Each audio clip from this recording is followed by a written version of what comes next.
fato, Juliano. Eu tive a honra, tive o prazer de coordenar o comitê suprapartidário da campanha da presidenta Dilma aqui em Santa Catarina. O comitê suprapartidário foi composto por todos os 9 partidos da Aliança Nacional, e cada um desses partidos tinha o seu representante e eu coordenava o comitê. E dentro dessa coordenação nós formamos comitês suprapartidários da presidenta Dilma no entorno das 21 associações de municípios. Tivemos a adesão de prefeitos dos mais variados partidos, inclusive prefeitos do PSDB, como por exemplo o prefeito de Xanxerê, que esteve no primeiro e no segundo turno com a presidenta Dilma. E nós, no final do primeiro turno, o resultado que teve em Santa Catarina foi algo surpreendente para todos, inclusive, creio eu, para o nosso adversário, porque nenhuma pesquisa, nem interna, nem externa, mostrava uma diferença tão grande para o candidato Aécio comparado à presidenta Dilma. Mas, no primeiro turno, quem fez a campanha, além das lideranças que eu falei, de basicamente prefeitos e uma outra liderança dos partidos da Aliança, o único partido que entregou material do começo ao fim da campanha, com o número 13 para presidente da Aliança, com a logomarca, fez campanha para Dilma, foi o Partido dos Trabalhadores. Os demais partidos, no primeiro turno, trataram das suas campanhas, trataram dos seus projetos, e alguns deles, algumas dessas lideranças, somente no segundo turno, se envolveram na campanha. Como, por exemplo, o governador Raimundo Colombo, no segundo turno, de fato, arregaçou as mangas. Uma parte também do PMDB esteve envolvida na campanha com mais intensidade no segundo turno. De qualquer forma, o resultado que nós alcançamos aqui no segundo turno, ele também não atingiu, logicamente, a nossa expectativa. Nós esperávamos aumentar em pelo menos 300 mil votos a diferença no segundo turno em favor da presidenta. E ficamos com algo em torno de 240 mil votos a mais do que foi no primeiro turno. E qual é a nossa avaliação? A avaliação é essa: os primeiros partidos todos não assumiram a candidatura da presidenta Dilma, e o nosso Estado é um Estado bem posicionado economicamente, com uma forte presença da classe média, com uma forte presença dos empreendedores. E, logicamente, que esse público, ele se sentiu certamente mais representado pela candidatura do adversário, do candidato adversário. Ao mesmo tempo, uma outra avaliação que a gente faz é que todos nós recebemos importantes recados das urnas. Logicamente que os governos receberam os seus recados. A própria presidenta Dilma ontem, na sua entrevista para os telejornais noturnos, falou que a palavra do novo governo é diálogo, enfim, ouvir mais todos os setores da sociedade. Creio que a população também teve o seu recado, e algo que emergiu das urnas foi um forte preconceito que ainda existe no Brasil. A partir do momento em que o resultado foi apresentado, esses preconceitos foram exteriorizados através das redes sociais, alguns inclusive através dos veículos de comunicação, meio que criticando o Nordeste pela votação na presidenta Dilma. Quando a gente faz as contas e vê que o Sul e o Sudeste, nós tivemos muito mais votos do que o Nordeste para a presidenta Dilma. Um outro recado em relação também ao papel de muitas das igrejas. As igrejas, muitas delas, se transformaram em comitês partidários e interpretaram a Bíblia de acordo com as suas conveniências, E isso também me parece que o recado foi dado pela população. E um outro recado também me parece, Juliano, que é um recado para a grande mídia brasileira, que pelo menos nos 2 últimos anos vem fazendo um ataque sistemático ao Partido dos Trabalhadores e à presidenta Dilma. Vem buscando, me parece como nunca antes na história desse país, como dizia o nosso ex-presidente Lula, algum partido ou um presidente da República teve tantos ataques. Se transforma uma vírgula fora de um lugar numa superexposição negativa do governo federal. diferente do que essa grande mídia faz com o PSDB de São Paulo, que está deixando faltar água para a população. E essa questão não foi tratada pela grande mídia no primeiro turno, como se fosse um problema que não existisse.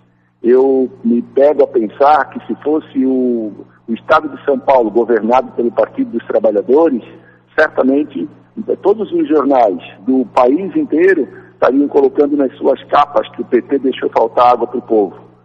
Então, assim, a gente percebeu um tratamento da grande mídia totalmente parcial. A grande mídia brasileira, Juliano, se transformou num partido de oposição que repercutia as palavras e os pensamentos do candidato adversário.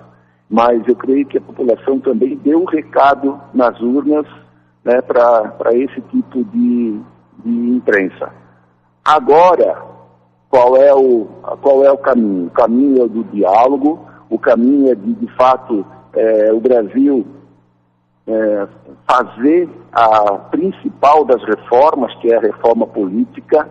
Nós não podemos mais conviver com partidos de aluguel, como nós temos hoje no país, onde o partido em cada cidade, em cada estado, ele faz as suas negociações, pouco importando com aquilo que em nível nacional foi adotado pela sua direção, né? E me parece que o único partido ainda que tem essa coerência de ter um comando nacional e de seguir a orientação nacional é o Partido dos Trabalhadores, com todos os seus problemas, com todas as suas incoerências, mas é o único partido que tem essa linha ainda. Os demais, né, infelizmente, uma grande parte se transformou em grandes oportunidades de negócio para os seus donos em cada uma das cidades brasileiras.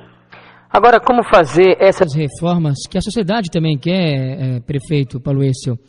E como também conversar com a sociedade sobre essas responsabilidades de reformas, não só a política, mas também outras reformas que são necessárias dentro de um processo democrático?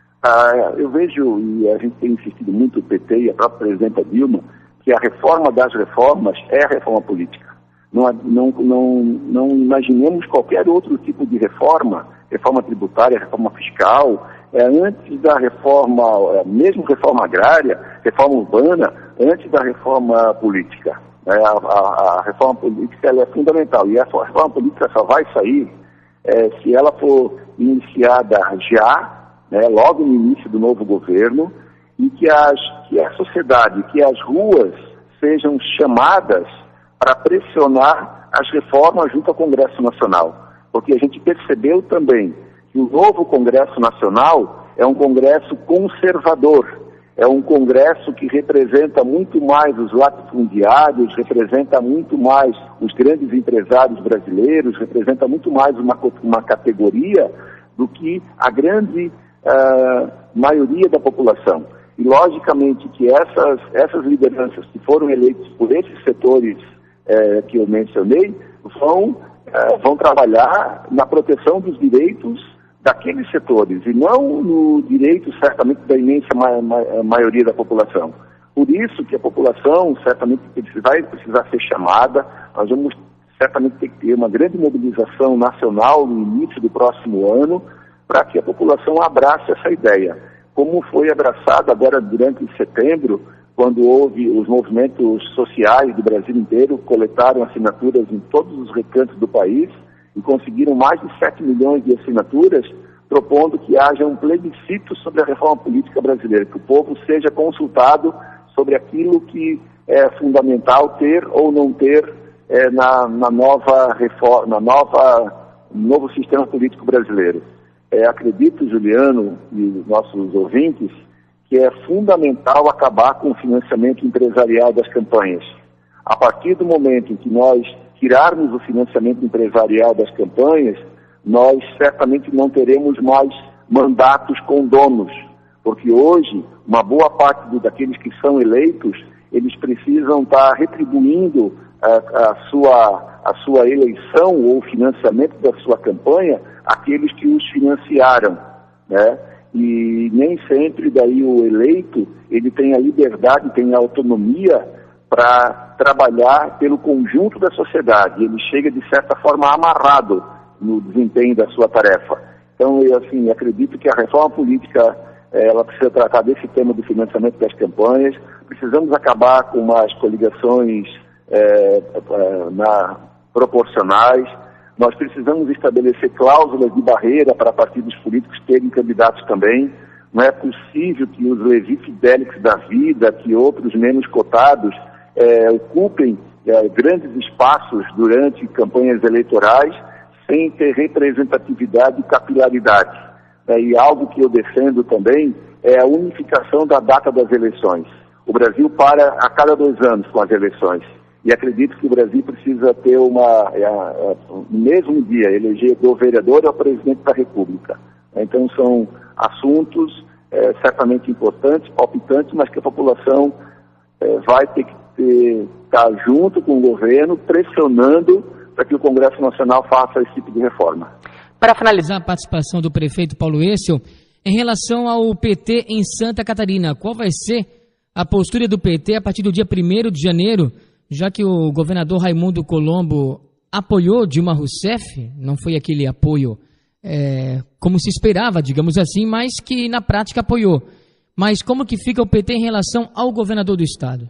Bom, o PT até esse momento tem sido a postura de oposição ao governo do estado. Nós temos projetos distintos de como conduzir governos, né? E logicamente que o apoio do governo Colombo à presidenta Dilma no segundo turno foi um apoio importante.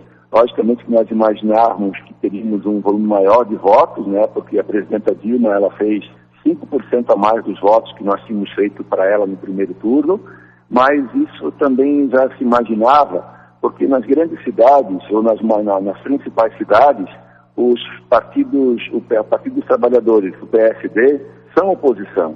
Então, a militância do PSD não conseguiu compreender que agora tinha que votar no PT para presidente da República. Então, o governador teve muita dificuldade de convencer gente muito próxima a ele de que esse gesto de gratidão que ele vem falando há muito tempo precisaria se materializar agora em voto. E esses votos não vieram. Qual vai ser a postura do PT a partir de 2015? Nós, em breve, Juliano, devemos ter a reunião do nosso diretório estadual para fazer o balanço das eleições, a avaliação da nossa participação no processo eleitoral.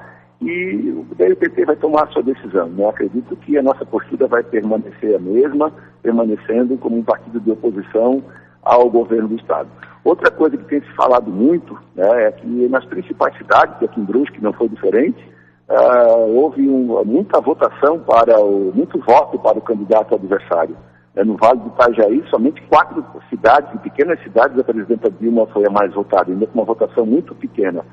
Então, muitos ditos cientistas políticos ou gurus dos partidos já estão dizendo, na próxima eleição, onde o prefeito apoiou a Dilma e a Dilma foi derrotada, o prefeito vai ter problema para a sua reeleição ou para eleger o seu sucessor. Né? Mas o povo não pensa dessa forma, o povo não tem esse pragmatismo, o povo separa os dois momentos. Agora foi eleição para presidente. É uma coisa. Em 2016 vai ser eleição para prefeito e vereador. É outra coisa. Então, enfim, agora é lógico que as atenções já se voltam para 2016, mas nós teremos uma outra configuração em 2016, não necessariamente igual àquela que nós tivemos nos municípios nessa eleição. Não é porque a Dilma perdeu em Brusque, né, assim acredito eu, é que em 2016 o PT vai perder em Brusque. Isso não é algo com essa consequência, não é algo automático. Né? Então, essas, em linhas gerais, Juliano, são as minhas visões, o meu ponto de vista a respeito desse processo eleitoral, especialmente presidencial de 2014, e as suas consequências no cenário municipal a partir de agora. Ok, prefeito de Brusque, Paulo Essel, muito obrigado pela participação. Obrigado pela oportunidade de falar contigo e com tanta gente do nosso querido Vale do Rio. Obrigado pela oportunidade e uma excelente semana para todos nós.